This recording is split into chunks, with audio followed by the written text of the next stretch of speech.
آپ صلی اللہ علیہ وسلم پر جو ایمان لانا ہے یہ باقی انبیاء کے مقابلے میں منفرد بھی ہے اور مختلف بھی، اور اس نقطے کو آپ ذہن نشین کر لیجئے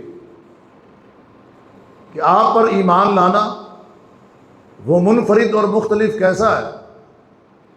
آپ سے پہلے جتنے بھی انبیاء ہیں ان کو نبی اور رسول ماننا، تسلیم کرنا، ایمان لانا، یہ بات درست ہے، لیکن اللہ کے حبیب صلی اللہ علیہ وسلم کو خالی اللہ کا نبی اور رسول ماننے سے ایمان مکمل نہیں ہوتا جب تک کہ آپ کو خاتم الانبیاء والمرسلین نہ تسلیم کیا جائے۔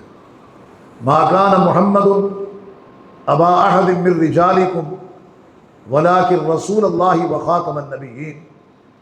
اللہ رب العالمین نے آپ پر نبوت و رسالت کا سلسلہ ختم کر دیا ہے، مہر ثبت ہو چکی ہے، آپ کے بعد نہ کوئی نبی ہے نہ کوئی رسول ہے۔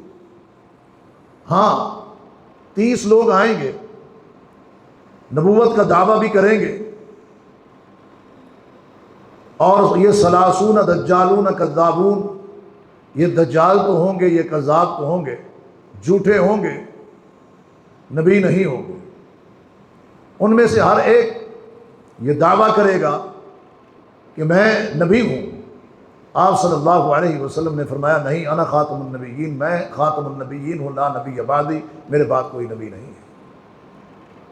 ایک اور روایت میں آتا ہے کہ انا خاتم النبیین لا نبی بعدی ولا رسولا، میں خاتم النبیین ہوں، میرے بعد نہ کوئی نبی ہے اور نہ کوئی رسول۔